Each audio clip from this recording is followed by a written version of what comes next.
Hello everyone, welcome to the third lecture of the series.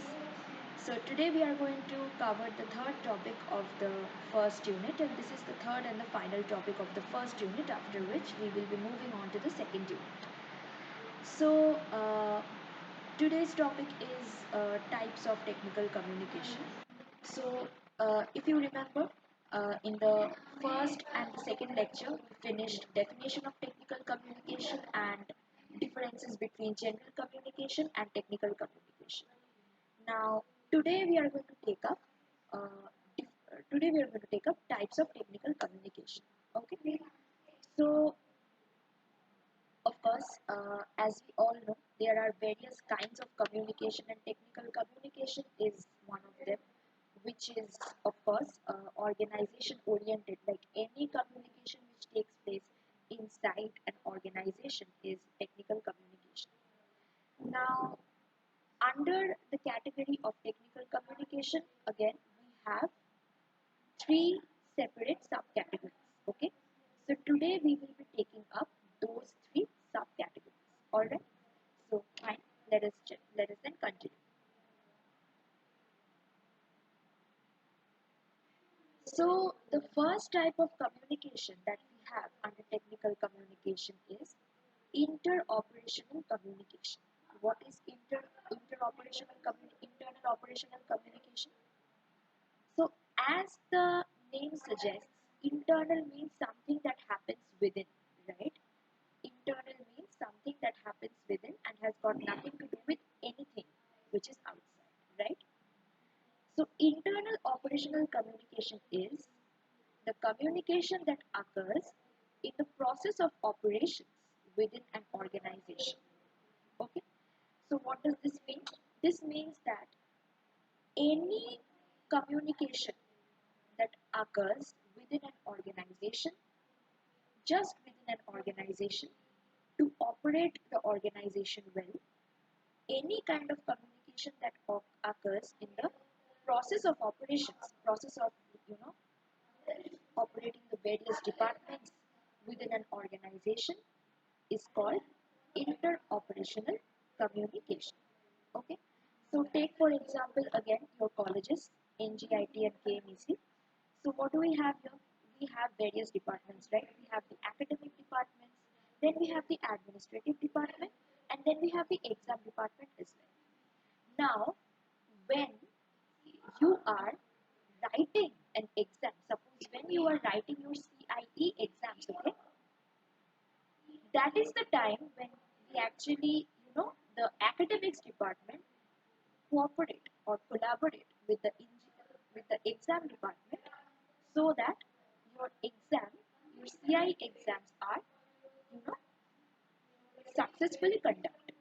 So, for the successful conduction of your CIE exams, we need two departments. We need the collaboration of two departments which are the part of the organization only. One is the academic department and the other is your exam branch, right? So these operations, they happen within the organization itself. So for the exam branch and the academic branch to operate well, they have to communicate with each other, right? So this is something which is happening inside the college. The exam branch and the academic branch is inside the college. So when these two branches are communicating and collaborating with each other, this is called your internal operational communication, where nothing, like no external entity has any role. Okay, so for the effective conduction of your exam, which is your internal exam, which is your college exam, two departments which are parts of your institution only, the exam branch and the academic branch, need to collaborate and cooperate so that your exams are conducted successfully. Alright. So all these things, any kind of communication occurring inside, within the organization is your internal operational communication. Any kind of communication occurring inside your college for the effective functioning of your college and which doesn't require the intervention of any outside entity is your internal operational communication. Okay, I hope this is clear.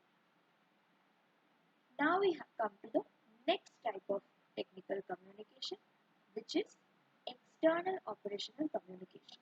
Okay, again, as the name suggests, the word external means something that has to do with an outside entity, right? So that is what your external operational communication is. So any communication that takes place between one organization and another organization, any kind of communication that takes place, between your organization, between one organization and an organization outside, or any kind of institution which is a different institution altogether, that is called your external operational communication. Now, again, uh, let us take the example of KMEC and NGIT. So NGIT is a separate college, KMEC is a separate college, but when we have or when we conduct fests, you know, when we conduct fests, we can't just do it alone. But by which I mean that only internal operational of a college cannot help, in conducting or executing a fest. You need to collaborate with another college so that the fest is conducted well. You invite NGIT, NGIT invites you. There are competitions between the two colleges. You know, this is like an operation that takes place between one organization and another organization for the successful conduction of any event or any project or anything. Okay. Now this can be actually extended to the IT companies as well. So suppose one IT company has got a project for which it requires to collaborate with another IT company. So in that case, it does not remain an internal thing anymore. In that case, you are actually involving an external organization. You are actually involving an external entity, right? So this kind of a communication which requires an external entity, external help, is your external operational communication. Okay? Alright. This is the second kind. Then we come to the third kind, which is your personal communication. So any communication occurring in an organization other than that of business or official purposes is personal communication. Okay. Now you might have the question that okay, if this does not involve business or official purpose, how is it a technical communication to even begin with? Because during our you know session on the differences between general and technical communication, we learned that technical communication is always something which is formal and which is official. Now here we are being told that the communication in an organization which does not require business, does not you know uh, which does not need to occur for the purpose of business or any other official work is personal communication. So you might ask, how does it fall under the category of technical communication?